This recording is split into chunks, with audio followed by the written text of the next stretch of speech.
Hello, YouTube. This is Saltwater the Destroyer. Full disclosure, as I've said multiple times tonight, I am on pain medication because I had a surgery last week. I'm achy. Laughing makes me hurt.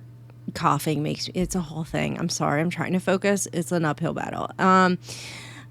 We're going to learn about salt. I love learning about food, and I have a very special place in my heart for salt. So we're going to learn about it while I eat dinner. I'm so sorry if you can hear me eat. I will try not to. Anyway, grab your snackies, grab your bevies, grab your salt, grab your emotional salt shaker, and let's get to watching Modern Marvels. It's the only rock we eat. And to get it, we bake, boil, and blast. It's essential to life, but too much of it could kill you. It's made from two volatile elements. But it's a miracle mineral, ideal for everything from clearing roads. If we don't do the job right, someone gets hurt. To cleaning your pool. It's even perfect for burning rubber. Once you go 200 out here, then... Listen, I need it to survive, okay? Like, I'm not lying. I need it to survive. This is how I survive, okay? You want to go a little faster. Now, salt on Modern Marvels.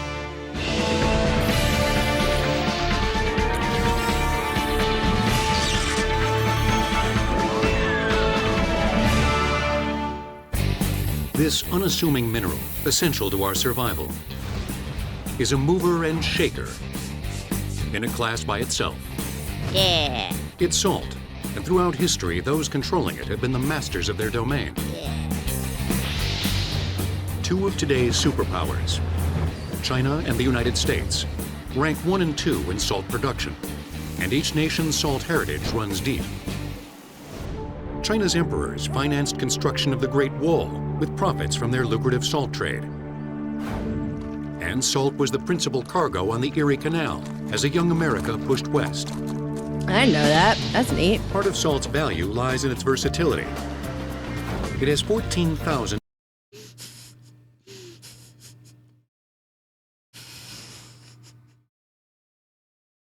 Title this video, Drugged Up Salty Bitch Learns About Salt. Oh, no. Ow. known uses, from softening water to killing poison ivy. We all know it adds flavor Salt kills poison. That makes sense.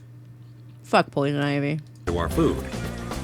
But did you know that it's a vital ingredient in glass, rubber, paint, and bug spray? Salt is the name that chemists give to a metal and non-metal compound. The most commonly known salt is sodium chloride, or NaCl, which features sodium metal and chlorine gas. Incredibly, the two elements that comprise the stable... You know, I never, recognized that sodium's a metal. I probably should. I took a lot of chemistry, but that was never a thought that I had. ingestible salt we all know and love Table are salt. two very reactive and sometimes dangerous substances. What we're going to do today is a very simple but exciting demonstration of adding sodium to water. And what I've got right here are some bars of sodium metal, which we can cut. It's quite soft, actually, in its native metallic form, so I can cut it very easily with a knife. So we'll put this piece of metallic sodium into the water and watch what happens. The generation of hydrogen gas, as well as the amount of heat and energy being given off by sodium, results in a pretty decent ignition of the hydrogen. Buddy. The experiment creates quite a light show. But it's nothing compared to what happens when you add too much sodium. So this is a pretty big piece, so we'll see what happens.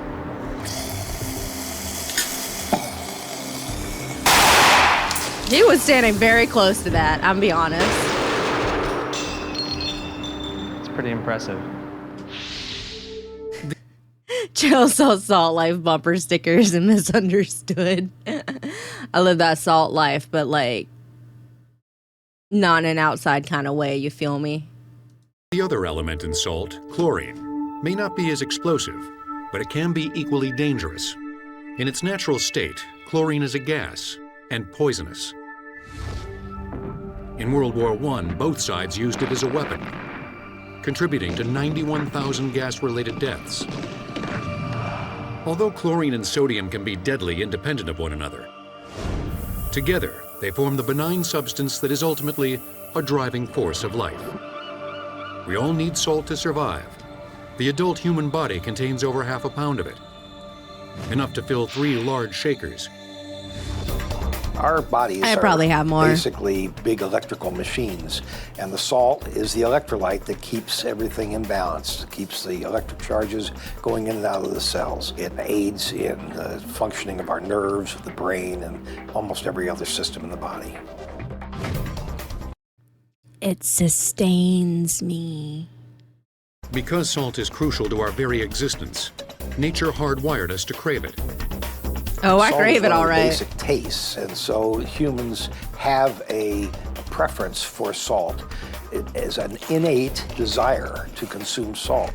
It also makes foods taste better. It's not just a salty taste, it's that it masks bitter taste. It enhances sweet taste, which makes the food more palatable. Since we need salt so much, it's a good thing we can find it almost anywhere on Earth, including vast deposits in the United States. Hundreds of millions of years. What is this? Okay, this is the past. All right. Look at Florida. One day that will be Florida again. Developing North American landmass was covered by prehistoric seas. As the seas evaporated, they left their salt behind, which was later buried beneath layers of sediment. One huge deposit stretches from Michigan through Ohio into Pennsylvania and New York. And it's what miners in Cleveland, Ohio have been busily extracting at the Cargill salt mine since 1962. The deposit they tap, 1,800 feet directly below Lake Erie, is just a fraction of the mother lode of salt spanning 4 states. They must drive 3.5 miles in darkness to the excavation site.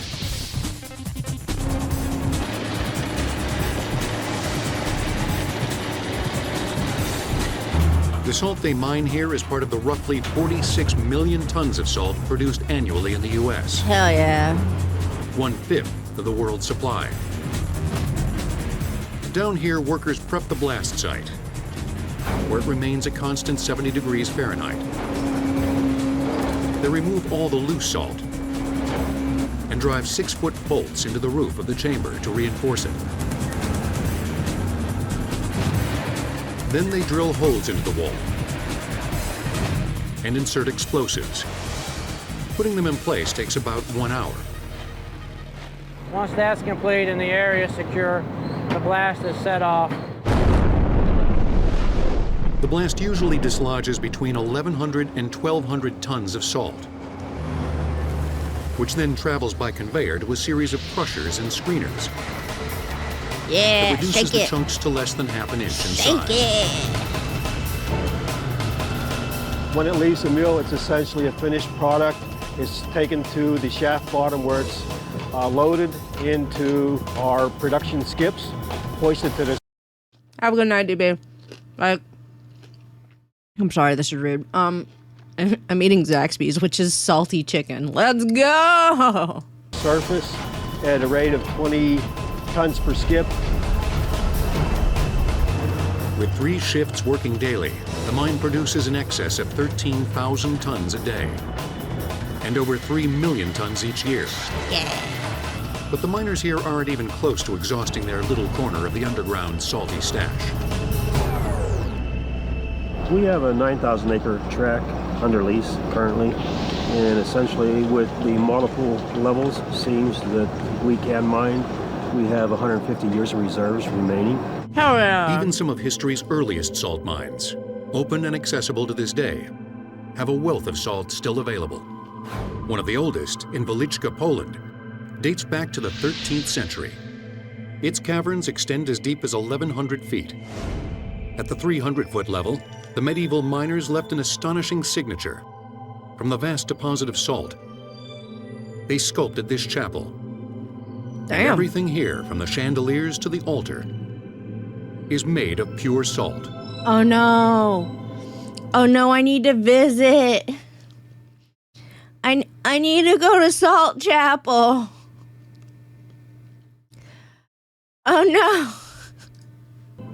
It's like my don't lick the chin. Don't tell me what to do. An hour south of Buffalo, Morton Salt uses a different mining method. It doesn't. Okay, so one of my ideas for being a VTuber back in the day, like before I was like fully sold on being one, and before I became this because I'm lazy, I was like, I should be fucking a salt girl. Like I should be just humanized salt, and I was gonna base it kind of off the Morton Salt girl a little bit, like. Yeah, it's because I really like salt, and I'm really salty. Doesn't require tons of explosives or an army of workers, but a flood of water. It's known as solution mining. Look at that salt build up. Look at that. Yeah. A pipe extends more than 2,000 feet into a subterranean salt deposit. The pipe carries fresh water into the deposit, creating a pool of salt-intense brine. Then pumps force the brine up a second pipe to the surface. Next, the brine is treated chemically to remove impurities. The challenge now is to separate the salt from the water. They do that by boiling it. What you're looking at right here behind me is a set of 4 pans, 4 evaporated pans where we bring the raw brine in, or the treated brine, and it boils through the pan. The vacuum pans operate like a pressure cooker, only in reverse. The lower atmospheric pressure in the vacuum allows water to boil at a lower temperature. Water normally boils at 212 degrees Fahrenheit. But these pans can do the trick as low as 100 degrees Fahrenheit. Steam from a boiler heats the first pan, boiling the brine at 225 degrees. All right. That steam then travels to the second pan, where the brine boils at only 180 degrees. By the fourth and final pan, the brine boils at only 105 degrees. Weird. We're now in the lower pan. I think they just explained that to me, but like I didn't catch it. Pan room, this is where the salt water that comes off the bottom of the evaporation pan, this is called a slurry tank. And as you can see by looking at the brine coming out, it's a very milky color. And the reason it's milky is there's a lot of salt in that water. Probably hot. This is the slurry off the number 4 pan, which is the last of the 4 pans. The temperature has decreased so much by the time it got to this 4th pan that I can literally put my hand in here underneath the slurry and catch it. And you'll see as the water runs off, I have salt left in my hand. Hell yeah. Salt. After the evaporation process, the salt still contains some water. So a filter wheel dries it off. All right. The end result is common table salt. Hell yeah. This process can also create the purest form of salt, 99.9% sodium chloride. It's used as saline salt in emergency rooms and is part of kidney dialysis. Just a reminder that what you get in most IVs is like saline, so with salt, they're giving you salt. Yet another method of producing salt taps the rich resources not beneath the ground. Hi, Ray. I did have that in me last week.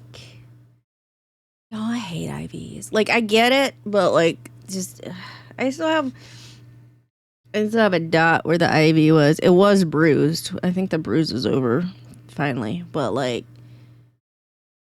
it's really upsetting they put a tube in you. It's anyway. But in the Earth's oceans, in Newark, California, south of San Francisco, Cargill operates a solar evaporation plant. Look at that! 3 pumps. They just got it like just piled up outside. Like it's just outside, just chilling. Send as much as 30,000 gallons per minute of seawater. I don't hate Miracle Salt Water. I do deserve to go to Salt Church. I deserve it. I want to go to Salt Church. I don't like having things stuck in my arm, though. I don't like needles or tubes. San Francisco Bay to solar evaporation ponds, where the brine concentrates for 4 to 5 years. When ready, the concentrated brine travels to the facility's crystallizers, where it dries, forming crystals. Heck yeah. This is a fully saturated solution of brine water, meaning that this water would not hold any more salt. It's approximately 25% sodium chloride, 75% water. The color of the brine is pink because of a microorganism that is in the brine that will only live at this salinity level. Wow. The crystallizer behind me is the final step in our process of making the salt. The salt water, once it's becomes saturated with sodium chloride, is pumped into the crystallizer, usually in the beginning of the summer months, what we call our making season. That's when the sunshine is the hottest and there's usually the most amount of wind in the summertime. The wind stirs up the brines. As it blows, there's actually wave action. What we found is the more wind that blows, the bigger the crystals that will form. To gather the salt crystals, Cargill relies on a 20-ton piece of equipment called a harvester. There's actually a knife edge on the very bottom. It's 7 feet wide, and it cuts about 5 inches of the salt. This is our largest crystallizer, where we harvest over 200,000 tons of salt. And we're gonna be in this pond for about the next month harvesting salt. This salt is 99%. Please don't get too many needles. Purity, even before it's been washed. It's actually safe to eat at this point. Tastes salty. Well, it's salt. Trucks take 30 tons of salt each to the wash plant, where it's dumped into a pit of brine water to remove any remaining impurities. The salt then goes through a screw washer to dewater the crystals. All right. The dewatering screen drains the wash brine, and the salt is clean and ready to stack. The 600,000 tons produced here annually will be going into more than just salt shakers. Where else does it go? Surprisingly, of all the salt produced in the U.S., only 5% is used for food. The #1 use, consuming nearly half of America's supply, just might save your life in the dead of winter. Roads. So where I live, we don't salt the roads because it's so rare. I don't know if it's because of. It's so rare that the roads ice up. It's becoming less rare, but it's pretty rare. For the roads to ice up, we don't have salters. We sprinkle like sawdust on the roads because I live in the South. It doesn't get very cold here. Every year in the United States, snow and ice cause 600,000 traffic accidents and 2,200 fatalities. To counter the problem, workers apply about 16 million tons of salt on winter roads, taking advantage of salt's ability to melt through ice and snow. More than half of all the salt produced in America, 9 times more than we sprinkle on our food, is used for this purpose. That includes most of the salt you see here at Cargill's salt production facility in Cleveland. I'd say about 95% of the salt we produce is used exclusively for the de-icing market. The salt travels straight from the mine to professional de-icers, like those here at North Country Snow and Ice Management in Glens Falls, New York. It's only the first snow of the season, but they're already hard at work. I mean, you the gotta salt doesn't be attach to the ice. You gotta be ahead of it. I don't know, on top of it, something. But instead dissolves within it. Salt molecules replace some water molecules in the ice, decreasing the number of water molecules able to bond into ice crystals. Once the ice becomes a salty solution, the newly created brine will penetrate the remaining ice down to the pavement, creating a brine sandwich with the road on bottom and the ice on top. The brine lowers the freezing point of water from 32 degrees Fahrenheit to about 2 degrees, thawing some of the ice. A plow then comes across the road, breaking up the ice so it can be removed. The most dangerous part of this job is not doing it right the first time. Any miscalculation can be the difference between life and death on the road. If I don't do my job, someone gets hurt, I probably don't have a job anymore. And we try to make sure everyone is safe when we're dealing with ice. But using more and more salt doesn't necessarily equal a successful de-icing mission. The proper application rate is about 300 pounds, 250 pounds per acre. If you undersalt, the temperature at which salt works is going to increase. If you oversalt, the same thing. You are actually going to lose the effectiveness of the salt by putting too much down. So there is a sweet spot as far as application is concerned. Salt may be a cheap and efficient de-icing agent, but there's a downside. The salt water it leaves behind, especially on roads where salt is applied too liberally, can cause massive corrosion problems for cars. Automotive corrosion costs Americans in excess of $23 billion each year, or $115 for every motorist. And the problem doesn't stop there. The salt water can also seep into the seams of bridges and other metallic road structures, accelerating their corrosion. Cleveland's Cargill facility is doing its part to solve the problem by adding an extra chemical to the de-icing salt it produces. It's a product we make called Clear. There is a corrosion inhibitor in it, so on a bridge deck, if it gets into the cracks, it would not deteriorate the steel or the rebar in the bridge deck as quickly. As prized as salt is for this purpose today, 2,000 years ago it was treasured as the most vital part of the human diet. Since salt is essential to life, it became a prime mover, inextricably tied to the march of history. It's like a salt lick. I want it. It's like a big, I want that. The military security of the Roman Empire hinged on it. The Roman soldiers were paid in part in salt, and from which we get the name salary. Societies that controlled salt trade routes wielded vast economic power. In the 13th century, merchants... I'm not a deer. Salt sustains me, okay? I don't know. I mean, you need salt so you can salt your meat and keep it for winter. in Venice gained control of an important maritime trade route passing through the Adriatic Sea. The revenue they amassed from regulating salt traffic funded Venice's hydraulic system that prevented the city from washing away. Well, I mean, now major roads in Europe and Asia trace the same paths as the old salt trade routes.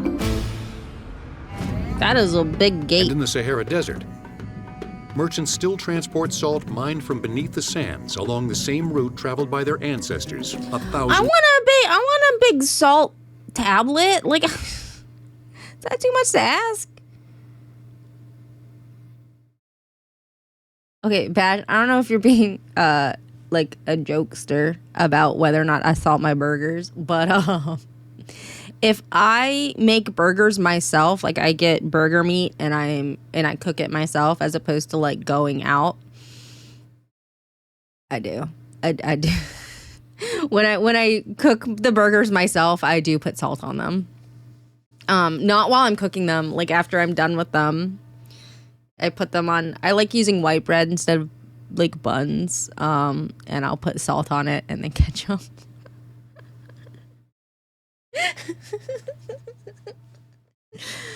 But yeah, it tastes good. Tastes good. Years ago. But the salt then came at a steeper price.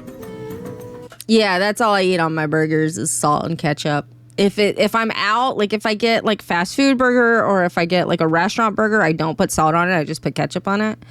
Because they're already like seasoned, I guess. But yeah. It was traded at one point ounce for ounce with gold because it was so hard to get. At no time was salt more valued as a staple of human survival than in war. During America's Civil War, Union troops targeted salt storage and salt production facilities in the South, knowing that if they cut off the salt supply, the Confederacy would wither. I don't really put pepper on there. I just really like the taste of salt. But the North failed to disrupt enough of the Southern salt traffic to make a difference, and had to win victory with more conventional strategies. Companies like Morton Salt know we need salt just as much now as we did then. Hell yeah. Some of these silos at its manufacturing facility in Silver Springs, New York, hold as much as 600 tons. The salt produced here will not only find its way to homes and restaurants, but also into processed foods as a preservative and flavoring.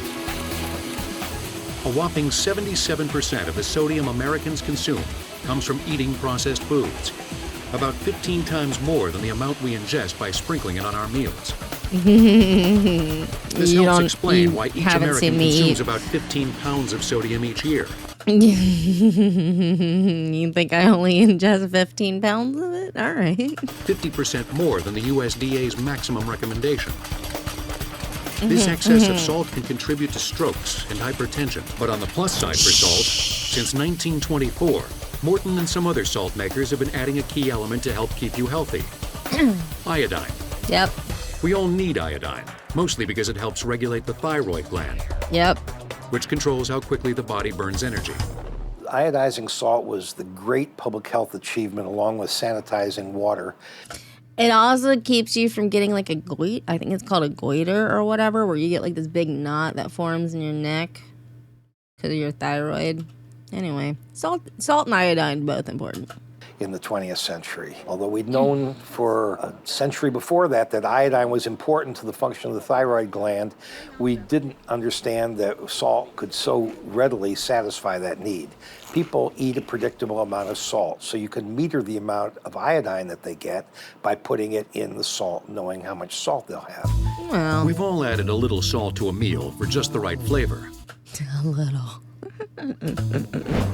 But prior to refrigeration, adding salt was the best way to keep food from spoiling. Hell yeah, it was. Salt preserves food by absorbing the moisture bacteria need to multiply. Some historians contend that the United States owes its very existence to salt's value as a food preservative. Before the Revolution, the American colonies prospered and grew in part because salt... Is that fish? Yes. Salt made possible the lucrative North Atlantic cod industry. Ah, there we go. Salt preserves cod unusually well because its flesh is almost entirely devoid of fat. Fat resists salt, slowing the rate of preservation. Using salt, colonial fishermen were able to preserve and export vast amounts of cod, helping to power the economy of a young America, surging toward independence. And the proven preserver still comes in handy today. Salt Saltwater? is used in foods today as a preservative. Hams and foods like that are cured in salt are done for the same reason of not only imparting flavor, but to have a preserving effect. Still, our closest encounter with salt on a daily basis is when we reach for the shaker. And there's one restaurant where salting your food is no insult to the chef. He encourages it. Located in the Ritz-Carlton Hotel on Amelia Island, Florida, Salt incorporates salt into every aspect of the meal. Bruh, are those different kinds of salt?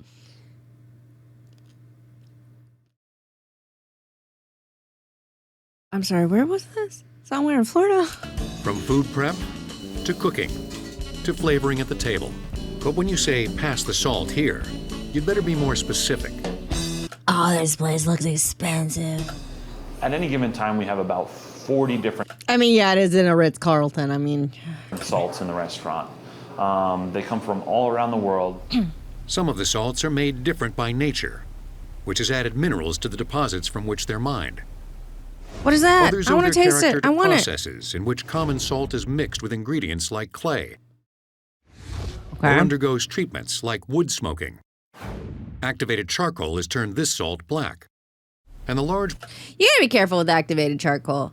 Like, I don't know if maybe, I don't know if maybe activated salt has enough, but activated charcoal binds to things very specifically, like medications, and it will make your medications not work. It's how activated charcoal does things. It binds. It's a binder. I don't know. So, like, any of y'all out there, just be aware that depending on how much activated charcoal you ingest, it might make whatever medications you're on not work. It helps you. That's why when us or like humans or animals ingest too much of a medication, they like, when they pump your stomach, they put like activated charcoal in you. That's why, because it'll bind to whatever that medication is, so it doesn't absorb into you. So just be aware of that. Pyramid-shaped crystals make for a fun crunch. Crunch. This salt is I love Cyprus crunch. flake salt. This is harvested from the Black Sea and the Mediterranean. Neat. We use this a lot of times either in salads or raw preparations because the quick pop of salt, but also the texture. Some salts here, like this one that contains a bamboo flavor, go beyond spicing up your meal. This is the Japanese aguni salt. It comes from a barrier island off the coast of Japan, Aguni Island. What we use this for in the restaurant is mainly with our coffee. When it's added to coffee, it actually lowers the acidity and mellows out the bitterness of coffee. Interesting. One of the salts here, created by the restaurant chefs, even adds a little flavor to the desserts. What we have here is just a little bit of dried lavender that we're going to put through our coffee grinder. A little bit of Bolivian rose because it's very delicate salt, and lavender is a very delicate, fragrant flower. Basically, you just have a coffee grinder, your salt, your lavender in there, just keeping blending it until the lavender has been fully incorporated into the salt. And what we're left with is a fragrant Bolivian rose that we could use on sorbet, an ice cream, a dessert. As you're smacking your lips at the sight of all the salt here, are you wondering? I literally just want to try the different salt flavors. Like, I just... like, come on. Wondering what kind is the priciest? The most expensive one that Is it the I have red come one? across is a Danish Viking salt. It's about $150 a pound. We don't necessarily use it in the restaurant because of the cost of it. The restaurant's salt philosophy runs so deep, it's literally in the very air you breathe. Yeah, well, salt In lamps. front of our room, we feature a Himalayan salt piece. Just a reminder, Himalayan salt lamps, or salt lamps in general, not good for cats or dogs. If you have animals and they lick this, that could cause them a lot of health problems. So if you have a pet that likes to lick things, or if you have one of these lamps and you notice your pet is licking it, get rid of the lamp. It's not good for your pet. As the salt heats up, it actually ionizes the air, and it's supposed to make you feel happier, a little bit stress-free. But also, it's kind of the centerpiece of what we're trying to represent, you know, a journey through salt. As much as we crave and value salt, it also makes our most abundant source of water undrinkable. But if you're willing to pay a $10 million electric bill, technology offers a solution. Himalayan salt, like pink Himalayan salt, has become a bigger thing in the market kind of recently-ish. Like, people have started being like, oh, go get some pink Himalayan salt, because usually you would get it in grinders. Like, you can go get it at your store, but it's in like a grinder. It's like, and take one of the crystals, like the rock crystals, and drop it in your water, because salt helps you. If you are dehydrated, salt helps hydrate you quicker. So like after you work out, like, you know, get a little salt in your water, a little bit, like, but yeah.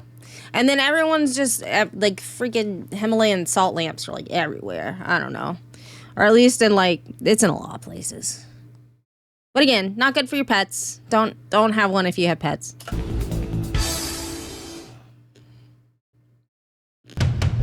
Oceans cover over 70% of the Earth's surface. A staggering 326 million cubic miles of water. Listen, I got onto conspiracy theory TikTok the other night, and it's all ocean related. People think Leviathan's coming out and shit. It's wild. Yeah, so salt is in sports drinks. Stuff like Liquid IV has salt in it. There was like this thing on TikTok going around, like, why does everyone like Liquid IV, suggest Liquid IV? It tastes really salty. If it tastes salty, then you're hydrated. You don't need to be drinking it. Like, because the whole point of like stuff like Liquid IV, even Pedialyte has so much sodium in it. Not this past surgery, but the surgery I had before. I was like, they were like, hey, maybe get some Pedialyte, drink that for for a little while. And I was like, okay. Didn't think about it. Kept drinking it after the surgery. My legs kept swelling really bad. And they're like, your legs are swelling because you are drinking too much Pedialyte. Like, you should not have continued drinking it after, like, day 2 because of the amount of sodium in it. So, like, a lot of, like, stuff that they're like, hey, if you're, like, being very active, you should drink, Pedialyte, you should drink Liquid IV, all this other stuff. If it tastes salty to you, you are hydrated enough. You don't need to be drinking it. Normal water's fine.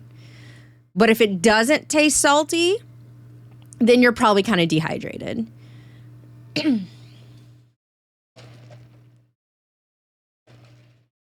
Yeah. Oh, I am drinking. I have a sweet tea now. This is my drinking from a straw face. I'm also eating chocolate. Anyway. And all of it is filled with salt. If you gathered up all that salt, it would cover the continents to a depth of 500 feet. Wow. Conceptually, that's a fitting image. Because where do you think the salt in the oceans came from in the first place? Fish pee. I'm kidding. I'm kidding. Ultimately, the salt that is in the ocean came from the land. Salt journeyed to the oceans thanks to rain. When rain falls, the surrounding air causes it to be slightly acidic. As it strikes land, the acid in the rain then erodes and breaks down rocks. The runoff carries dissolved salts to streams and rivers, which lead to the ocean. Only fresh water in the ocean evaporates, returning to the atmosphere. Since the salt is too heavy to evaporate, it stays put. You know what's wild to think about? Water tables. Have you guys ever looked at your local water table? It's crazy. So if you don't know what a water table is an area of land that when it rains, that section goes into a specific mass of water, river, whatever, right? So it's like this is the water table for X river is kind of what it gets to. So it's like when it rains, all the water filters into little streams or little whatever and eventually ends up into this river. It's kind of wild to think about, I'm gonna be honest, because you wouldn't think about it. So there's like a lot of like, hey, be aware of our water table. Don't dump things here because it will end up into this river and cause problems in this river, like, etc. Anyway, look it up. The ocean's salt content is 3.5%. But that's nothing compared to 20,000 years ago, when scientists estimate it was nearly double that. That's because a sizable portion of the Earth's fresh water was locked up in glaciers during the last ice age. And that left less water to dilute the salt entering the ocean. Today's ocean salt content is more than twice that of the fish that live there, which have a salinity of 1.5%. But the fish can drink the water and survive because their gills are able to process the water, removing some of the salt. As the evolutionary descendants of fish, we humans have a slightly lower salinity, 0.9%. So although we need and can easily ingest salt, hey, I have these salt shakers. They're the ones you can get at the grocery store. drinking salt water is very harmful to us. You can't drink salt water because drinking salt water would actually dehydrate you. But we put it straight in our veins. And IVs, wow. Cause kidney failure and you would die. You would have to drink about 1... She was so just kind of factual about it. I don't know. ...gallon of salt water for your body to cross the fatal threshold. The only way to make ocean water safe for human consumption, short of developing gills, is a process known as desalination. Tampa, Florida is home to the largest seawater desalination plant in North America. It provides water for 2.5 million people. The plant here is co-located with a power plant. In their process of making electricity, they take 1.4 billion gallons from Tampa Bay and use it to cool their boilers.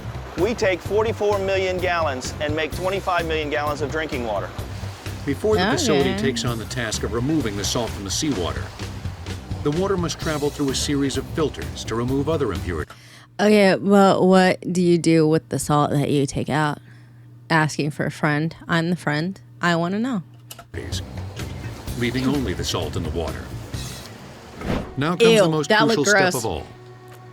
That water is now ready to go into the reverse osmosis building, which is right behind me. It is forced through these long tubes. Each one of those tubes has membranes in it. Here, this is a cutaway of the membranes.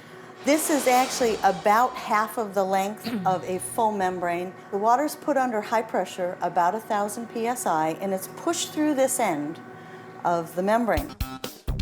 The intense pressure forces the water across the spiral membrane, which consists of multiple layers dotted with molecular-sized pores. The salt particles are too large to pass through the pores, but the pure water molecules are small enough to fit through and flow into a collector tube at the end of the membrane. The salty concentrate exits through openings on the side, and pumps move 19 million gallons of the concentrate per day back to the electric power plant to be diluted with salt water before it's returned to the bay. Okay. After the Is this the bay extra salty? Here's some extra fucking salt. water has undergone a final round of chemical treatment, the plant has met its daily goal of producing 25 million gallons of drinkable water. Wow. Well, here we are at the end of the desalination facility. It's hard to believe that only 1 hour ago that water entered the plant from the bay, and now I can tap it and drink it. Cheers. But desalinated water has a downside. Imagine doing that and then being like, oh shit, this is still fucking salty. Hold on. Something went wrong. One of the things about doing seawater desal is the cost. It's the operating costs here that are very expensive. We have a $17 million budget to run this plant. Almost $10 million of that is just to pay our electric bill. Yeah, I to believe ease energy it. costs, the plant utilizes a reusable energy technique. Does it After the involve salty moving water? concentrate exits the reverse osmosis membrane, it maintains a pressure of over 900 psi. The high pressure is used to spin a turbine, creating electricity. We are getting an upwards of 35% energy recovery from that system. All right. Still, desalinated water remains the most expensive to produce. It costs the company $3.38 per 1,000 gallons, compared to its groundwater production at about $1, and its surface water at about $2. Although it may only account for 10% of Tampa's drinking water, desalinated water currently stands apart as one of the very few drought-proof sources. Yeah. I do think back to the famous John F. Kennedy quotation about if we could find a way to economically desalinate water, that it would be one of the greatest achievements of mankind. And we've done it on a scale that we haven't seen in the United States. As of 2008, the Tampa plant is the only large-scale desalination facility in the U.S., but other coastal states are exploring the possibilities. California alone has plans for as many as 20 plants. There are times when adding salt to water can be just as beneficial as removing it. Case in point, swimming pools. The conventional method of disinfecting the water is to add chlorine. But too much chlorine in a pool will irritate your eyes and can even make you sick. And then you can get saltwater pools, which are expensive, apparently. In Moore Park, California, Jandy Pool Products makes a revolutionary device that makes it virtually impossible to overchlorinate your pool. Ooh. A salt chlorinator. The key to its operation? Breaking down common table salt to generate its own chlorine. Huh. Simply add 300 pounds of ordinary table salt to the pool 300 pounds. and let it Jesus. dissolve. It flows into the chlorinator, positioned between the pool's filter and outlet. Electrodes powered by low DC voltage emit an electric current that splits the salt into sodium and chlorine. Over time, the small amounts of chlorine return to the pool and kill any bacteria, algae, or viruses. We do add about 300 pounds of salt to the average pool, but it's not enough salt to reach your taste threshold. So it tastes like ordinary water. To give you a comparison, it's only Look at one. this. Okay, first of all, this isn't a real place. This is like a wall and they built this. This is on a studio somewhere. But like, look at this fancy ass little fucking waterfall feature. Come on. Third, the saltiness of your tears. And because the salinity is closer to your own tears, there's no eye irritation. And unlike old-fashioned pools, there's no chlorine smell. I want a pool, but like I don't want to have to deal with the upkeep and cost of a pool. You feel me? Like every once in a while, do y'all remember? It was a long time ago. There used to be like, it looked like a big ass, like almost like a rectangular, I don't know, words. Almost like a hot tub, but it was like deeper but it wasn't super big. And it was just like a lap pool kind of thing where like it would, like you could swim against a current. Like, so it would like push water at you and you would like swim against the current or whatever. So it wasn't like a big pool. I just want a pool, to be honest. But like, I don't want to deal with, pools are expensive. There's a lot of upkeep there and I'm so lazy. And I really don't want to be bothered. And I also don't ever want to have to go outside. So it's a problem. No, infinity pool, that's not what an infinity pool is, I don't think.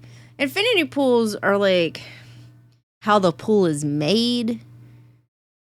I think it looks like it doesn't have an ending, if that makes sense.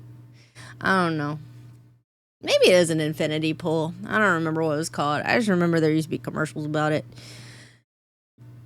Well, like, I just maybe I should get a hot tub. Like they make, like you can get like just an inflatable hot tub, right? I got a deck. Get a little hot tub. Don't heat it because it's hot as fuck outside. Outside will do that for me right now. It's so hot. Okay, it's called Endless Pool. Yeah, okay. So I just get a little blow up hot tub and just kind of vibe outside. Except outside has bugs and humidity and heat and the sun. Anyway. But how does this system prevent you from overchlorinating? Once the chlorine has done it... Once I'm rich, I will never be rich. Once I'm rich, which will never happen, I got a fucking pool. Its job. Let's go. It doesn't hang around in the pool. Hire somebody to deal with it. A saltwater pool is a model of recycling efficiency. It reuses the salt molecules. What, salt pools are cheaper? I don't believe that. The only people I have ever met that have a salt pool are rich people, you know?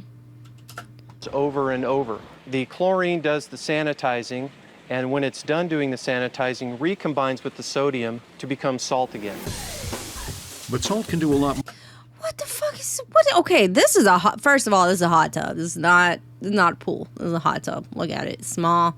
What is this feature? What is this feature right here? This fucking has big ass waterfall. Okay. More for you than make pool fun go more swimming. 5 feet apart, cause they're not. Yeah. Anyway, this is a hot tub. Would you believe this chunk of salt can be the key to electrifying your house?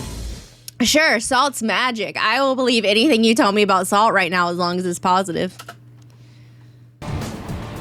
Just like metals, hell yeah, salts can melt if you get them hot enough. That makes them perfect for an industrial application known as the melanite process. It's been around since the early... Love some melons. Not really. I don't like eating them, but like, you get me. 20th century. Burlington Engineering in Orange, California uses the melanite process to add a layer of protection to steel parts. It increases hardness and slows corrosion and wear. All right. Melaniting takes 2 varieties of salt, but neither is sodium chloride. However, they are cousins of salt. They both contain sodium as the metal component. What? You're saying things. But it's bound to nitrogen in one salt and carbon in the other. During the process, nitrogen and carbon penetrate the surface of the steel parts, fusing with the steel. We see the melanite process used in a huge variety of industries, anywhere from automotive. That's a gun. And using it on things like crankshafts to give longer wear life on bearing surfaces. Okay, yeah, I see that you flipped the gun over so it wasn't pointing at you. Good choice. And camshafts. We do aftermarket automotive work where we do all different types and sizes of flywheels that will wear longer and last longer. Flywheel? I thought that was a gear. All right. We see it in the oil drilling industry. We have parts that go out on oil rigs out in the middle of the ocean and out in the middle of the desert. And so they have to hold up in a very severe environment where corrosion resistance comparable to stainless steel. Not only wear resistance, but corrosion resistance is very important. The first step in the process is we take the parts and we put them into racks or fixtures, and then we take them and we wash them. The parts travel to a preheat oven where they'll be heated to 800 degrees Fahrenheit. Without this step, the parts could deform in the intense heat of the salt bath. So now the parts have finished going through the preheat process, and now that they're at 800 degrees, we're going to bring them around and immerse them into the salt bath nitriding bath. The parts will remain in this initial bath for 90 minutes. 1,000 degrees, Jesus. Okay, so after we've gone through the first step of the SPN bath, we now come into the second step. We're diffusing nitrogen and carbon primarily into the steel, and this is where the carbon goes in. And it'll be in this bath for approximately 30 minutes. A water quench completes the process. The ESPN bath. I'm gonna be honest with you. I don't know if you guys have tracked this on me because I don't have like a drooling like I need like a drooling kind of. I could probably put dizzy eyes on. They're saying a lot of words. Okay, like words are being said, like a lot of them. Yep, I'm trying to keep up. But some steel parts need an even smoother surface or more corrosion resistance and require a polish. For that, they get all shook up. We'll take parts and we'll put them in a vibratory cup, which polishes the parts and moves them around. Depending on the parts that we're polishing, vibrate me. Sometimes we'll use a media like this, which is a corncob media that's impregnated with resin. The melanite process improves some Oh, the gun's pointing back at you. Items in surprising ways. The molten salt baths can smooth out the interior of a gun barrel, resulting in less friction for the bullets. If it has a lower drag coefficient, it gets less hot, and a gun barrel that is less hot is more accurate. Of their products, the folks at Burlington Engineering like to say the same thing automaker Henry Ford once said about his Model T. It's any color you want as long as it's black. One of molten salt's properties, its ability to retain intense heat over long periods of time, might just revolutionize the world of renewable energy. Ayo, solar panel. An innovative system using molten salt as an energy storage device called Solar Trace is now under construction in Spain. Hell yeah. It's based on the success of an earlier prototype, Solar 2, which operated in California's Mojave Desert between 1995 and 1999. While sodium chloride becomes molten at 1,474 degrees Fahrenheit and could easily do the job, engineers incorporated other salts into Solar 2's operations because they melt at a much lower temperature. A 300-foot hollow tower was encircled by more than 1,900 mirrors, called heliostats. The heliostats track the sun, reflecting its energy to a receiver mounted on the tower. The receiver transmitted intense heat inside the tower to salt composed of sodium nitrate and potassium nitrate. At over 1,000 degrees Fahrenheit, the salt became molten and flowed to a storage tank. To produce energy, pumps conveyed the salt through a steam generator consisting of a water tank and piping similar to a radiator. The steam then spun turbines, generating electrical energy. The system could produce... What? Is that... What? How does solar work? Okay. Produce up to 10 megawatts. Enough to power 10,000 homes. Hell yeah. Using mineral salts no different than common garden fertilizer. Neat. The salts allowed for energy to remain stored when clouds covered the sun, or at night. Once operational, Solar Trace will produce 17 megawatts. As the world continues to go green, salt promises to spice things up. Molten salts can hold energy. But if you're looking to use some energy of your own, at record-breaking speeds, nothing beats an open salt flat.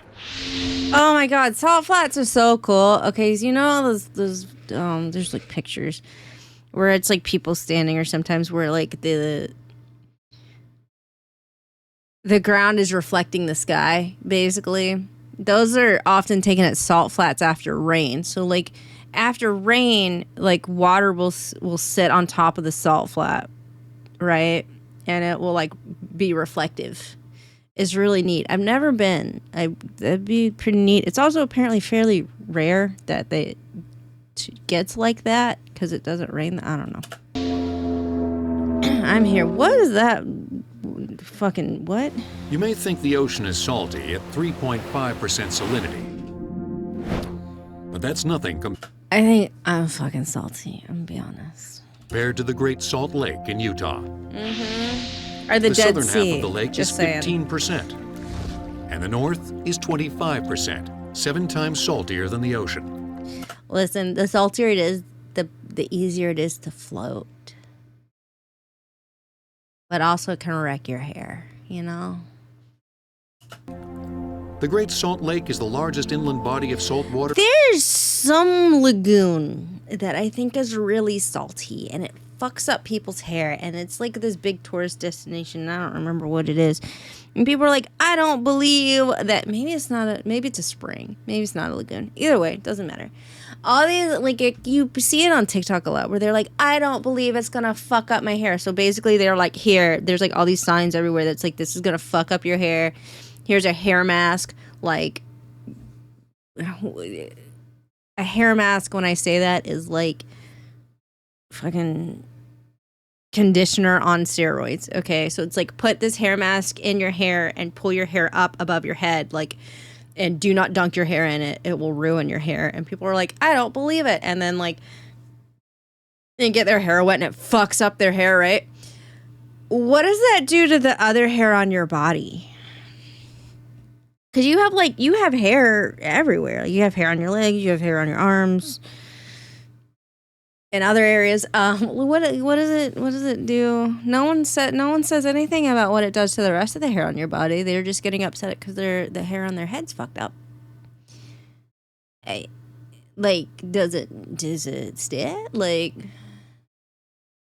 I should look that up. In the Western Hemisphere, a railroad causeway bisects the lake, preventing fresh water from entering the north side. All right. Through openings in the causeway, only concentrated salt water from the southern half can enter the northern half of the lake. The difference in salinity gives each half of the lake unique properties, including different colors and even different life forms. In the south half of the lake, you get a blue-green color to it. Mm-hmm. That's usually due to the blue-green algae. When you get over the north half of the lake, it will be an absolutely pink or a red color, and that is due to the halophilic bacteria. The lake's high salinity makes life for fish impossible. But for more than a century, that hasn't prevented the tourist industry from taking advantage of the area. For years and years, this was a favorite place for resort. Which means there's no toe fishies. There's no fishies gonna come nibble your toes. I got issues with toe fishies. They nibble your toes. I don't like it. The most famous of the lake's resorts, Saltwater, opened in Saltwater. 1893. Nice. Now a museum, it was once billed as a Coney Island of the West. It peaked in the 1920s and closed in the 50s. While the resorts had their amusements, the real fun was in the lake itself. Swimmers discovered that the rich salt content made them so buoyant, it was impossible to sink. The Great Salt Lake is all that remains of Lake Bonneville, a vast freshwater lake that existed some 30,000 years ago. It covered 20,000 square miles, stretching from Nevada to Idaho. And 100 miles from Salt Lake, where its waters once rippled, is now the sterile emptiness of the Bonneville Salt Flats. Yo, I didn't even know America had salt flat. I probably should. Probably should have figured that out, honestly. I could have looked it up. But I didn't know it. Neat. When it went away over the course of thousands of years, what was left Hey, behind... pick up that rock. Hey, pick that up. Pick it up and lick it. Hey, lick it. It's fine. Go lick that rock. Were the salts that had been dissolved in the water. It's become kind of a focal point for a lot of folks as they think about the United States from throughout the world. They want to see the salt flats. I didn't even know we had salt flats. Though a tourist attraction, the desolate 160 square miles of the flats pose a danger. Without adequate... The voice in the back of your head, for real. I don't remember this ever being brought up in geography class. I didn't really have a specific geography class, but I don't ever remember that being brought up in any way, shape, or form to me, I'm gonna be honest. Adequate water, food, and equipment. Anyone getting stuck out here would never survive. Yeah, the land is so smooth and flat, you can see the curvature of the earth. Neat. But instead of danger, some see the vast open flats and think one thing. Speed. You might think... Oh, man, is this where every fucking car commercial shot? You know? Yeah. The salt creates great traction, but the opposite is true. Salt decreases traction by 12 to 15%. Look at that little hot rod. Look at it go. Ice. But unlike normal roads and highways, you won't find any potholes here. If any holes do occur, the solution is simple. Wet it. Just pack in more salt. Oh, yeah, that too. That People probably come makes more from sense. all over for the World of Speed Week, held every September. It's a time when everyday drivers and motorcyclists get to open up their engines to see just how fast they can go. I want to do this. Not only drive a minivan, though. It doesn't go that fast. But I want to do this. That'd be cool as hell. Maybe one day. Maybe one day when I have a little sports car again. To be like, I'm going to go. I say that. It's on the other fucking side of the United States, and I don't like long car trips. So, but that'd be cool as hell. It's rad. I'm happy for you guys. Well, the first year we came out in 2001, we went like Fly there in a 196. car. And then it took 4 more years to get the last 4 miles an hour. And once you go 200 out here, then you want to go a little faster. We started out here about 2003. We've been out here every year since then, so 2 or 3 times a year. We've had the car up to 220. The Salt Flats have long been a destination for speed record setters. John Cobb set the first of many land speed records at the Flats in 1935. A blistering 368 miles per hour. Since then, many drivers have made the pilgrimage to the Salt Flats with the intent of setting new records. Crazy. 622. Y'all putting like jet engines and making them cars, huh? The drivers we caught up with weren't all expecting to set records or for their cars to win any beauty contests. I used to want to go vroom, vroom, zoom, zoom. You feel me? Here's the way I feel about it. I only care about how fast it goes, not how pretty it looks. The course has a little ruts in it. The car likes to drift a little on the course, and it really makes you feel better if it will go where you point it.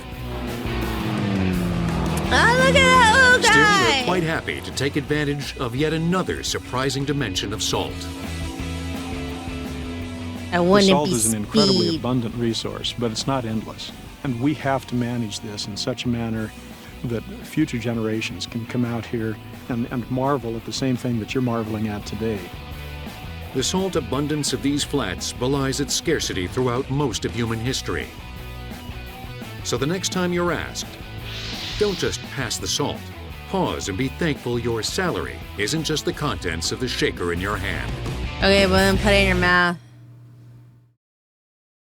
Hey, we learned about salt. I like salt. I don't know if you felt that at any point in time. Yeah, salt.